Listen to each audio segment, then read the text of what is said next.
Dear students, welcome back to Max class. Today we will discuss about simple interest. നമ്മൾ daily ലൈഫിന് ബാങ്കിനെ depend ചെയ്യുന്ന ഒരുപാട് situation ഉണ്ടാവാറുണ്ട് അല്ലേ? നമ്മൾ കോമൺ ആയിട്ട് ബാങ്കിനെ ഡിപ്പെൻഡ് ചെയ്യുന്ന എന്തിനൊക്കെയാണ്? മണി ഡെപ്പോസിറ്റ് ചെയ്യാനും മണി ബോറോ ചെയ്യാനും ലോൺ എടുക്കാനും ഓക്കെ, കടം വാങ്ങാൻ. ഞാൻ എൻ്റെ അക്കൗണ്ടിലേക്ക് ഒരു 500 rupees ഡെപ്പോസിറ്റ് ചെയ്തു. ആഫ്റ്റർ 1 year എനിക്ക് ഈ 500 rupees ആയിരിക്കും എൻ്റെ അക്കൗണ്ടിൽ ഉണ്ടായിരിക്കുക? അല്ല, 500 rupees plus a small extra എമൗണ്ടും കൂടി ഉണ്ടായിരിക്കും. ഈ എക്സ്ട്രാ എമൗണ്ടിനെയാണ് നമ്മൾ എന്ത് പറയാം? ഇൻട്രസ്റ്റ്. ഓക്കെ, നമ്മൾ 500 rupees ഡെപ്പോസിറ്റ് ചെയ്താൽ അവരുടെ ഒരു ഫീ ആയിട്ട് നമുക്ക് കുറച്ച് അധികം കാശ് തരും, ഒരു എക്സ്ട്രാ എമൗണ്ട് തരും. അതിനെയാണ് നമ്മൾ ഇൻട്രസ്റ്റ് എന്ന് പറയാം.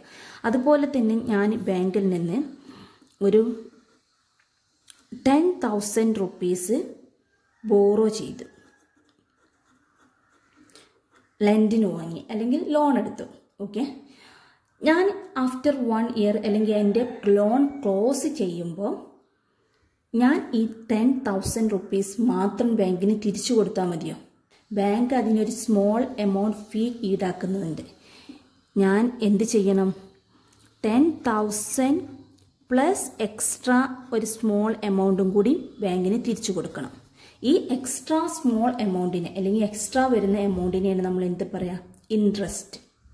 Okay, amount deposited or borrowed is called principal. Look at here. ഈ 500 rupees ആണ് ഞാൻ ഇവിടെ ഡെപ്പോസിറ്റ് ചെയ്തത്. ഈ 500 rupeesനെയാണ് നമ്മൾ എന്താ പറയുക? പ്രിൻസിപ്പൽ. ഇവിടെ ഞാൻ 10,000 rupees ആണ് ലെൻഡിൻ എടുത്തത്. ഈ 10,000 rupeesനെയാണ് എന്ത് പറയാം? പ്രിൻസിപ്പൽ. എന്താണ് പ്രിൻസിപ്പൽ എന്ന് പറയുന്നത്? Amount deposit or borrowed is called principal or sum. It is denoted by P. Amount paid to the depositor or the lender for using their money is called interest. It is denoted by I. Interest calculated every year only on the principal amount is called simple interest. അപ്പോൾ simple interest എന്ന് പറഞ്ഞാൽ എന്താ? Principal എമൗണ്ടിനെ എല്ലാ വർഷവും interest കണക്കാക്കുന്നതിനെയാണ് നമ്മൾ എന്ത് പറയാം? Simple interest എന്ന് പറഞ്ഞാൽ. പ്രിൻസിപ്പൽ ഞാൻ എൻ്റെ അക്കൗണ്ടിൽ 500 rupees ഇട്ടതെങ്കിൽ ഒരു വർഷം കഴിയുമ്പോഴും ആ 500 rupeesനായിരിക്കും എനിക്ക് ഇൻട്രസ്റ്റ് കണക്കാക്കുന്നത്. 2 വർഷം കഴിയുമ്പോഴും ആ 500 rupeesനായിരിക്കും എനിക്ക് ഇൻട്രസ്റ്റ് കണക്കാക്കുന്നത്. 3 years കഴിയുമ്പോഴും എന്തായിരിക്കും? ആ 500 rupeesനായിരിക്കും എനിക്ക് ഇൻട്രസ്റ്റ് കണക്കാക്കുന്നത്. Okay, amount paid on the principal or every 100 rupees deposit or borrowed per year, that is called right. It is denoted by R. Interest is generally given in percentage for a period of 1 year. It has written as say X percentage per year or X percentage per annum.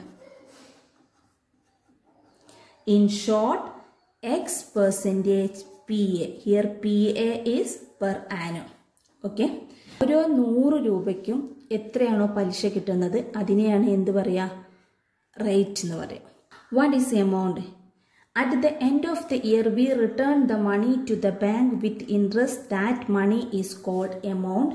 How to calculate amount? Amount is principal amount plus interest. Amount എങ്ങനെ നമ്മൾ കണക്കാക്കുക? Principal plus interest. The formula of simple interest is, it is denoted by SI equal to PRT by 100. Here P is principal, R is rate of interest, T is time period.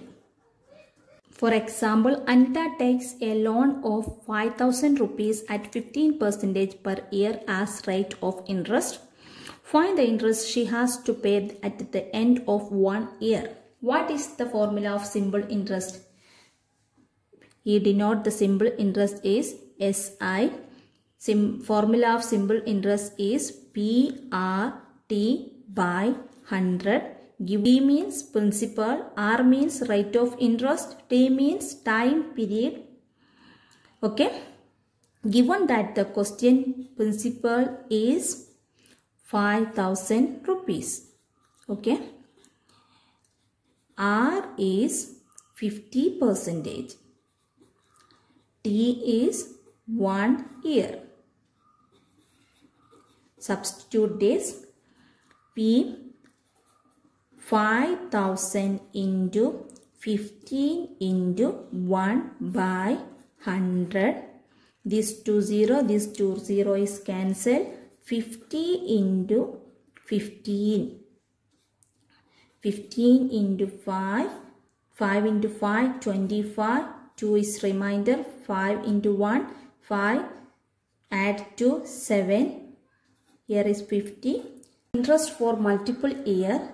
If we have to calculate interest for more than 1 year, then we have to change the time period only. We have changed time period only. Okay. The formula of simple interest is PRT by 100. അല്ലേ? ഇത് interest four multiple year ആണെങ്കിൽ ഈ T മാത്രമേ change ചെയ്യുള്ളൂ. Interest four 1 year ആണെങ്കിൽ T എന്തായിരിക്കും? 1 ആയിരിക്കും. അപ്പം നമുക്ക് PR by 100 കണ്ടാൽ മതി സിമ്പിൾ ഇൻട്രസ്റ്റ് കാണാൻ. ടി 3 ഇയർ ആണെങ്കിൽ PRT by 100 ആയിരിക്കും. Here T is 3 year. Okay. For example, if Manohar pays an interest for 750 rupees for 2 years and a sum of 4,500 rupees, find the rate of interest. എന്താണ് നമുക്ക് തന്നിരിക്കുന്നത്? നമുക്ക് rate of interest കാണണം. Here given that the question principal amount is 4,500 rupees.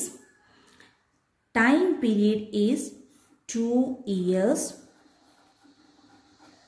Okay. Interest is 750 rupees. We know that the formula I equal PRT by 100. Here I is 750 equal to P is 4,500 into R into 2 by 100. This 2 0 is cancelled. 750 equal to 45 into 2 into R. 45 into 2, 10, 8, 90. 750 equal to 90 into R. R equal to 750 by 90. This 1 0, this 0 is cancelled. 75 by 9. 8, 72, remainder is 3.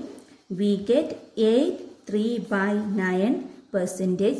Again simplify, divide numerator and denominator by 3, 8, 1 by 3 percentage. Here rate of interest is 8, 1 by 3 percentage. Clear? Next question, find the amount to be paid at the end of 3 years in each case. First one, principal 1,200 rupees at 12% per annum. We have already learned the formula of simple interest is PRT by 100. Given that the question P equal to 1,200 rupees. Here R equal to 12% and T equal to 3 years. We substitute this formula. 1,200 into 12 into 3 divided by 100. This 2 0 is cancelled. 12 into 12 into 13. 12 into 12 into 13, we get 432 rupees. The interest is 432 rupees. Next we calculate amount. What is the formula of amount? Yes, principal plus interest. Here principal is 1200 plus interest is 432. We get 1632 rupees. Hence the required amount is 1032 rupees. Second question, principal 7500 rupees at 5% of per annum. We know that the formula of interest is PRT by 100. Here P is 7500, R is 5% and T is 3 years. T is 3 years. Okay. 7500 into 5 into 3 by 100. This 0 is cancelled. 5 into 3, 15. 75 into 15, we get 1125. The interest is 1125 rupees. Next we calculate amount. Amount is principal plus interest. Here principal is 7500 plus interest is 1125. We get the amount 8625 rupees. Hence the required amount is 8625 rupees.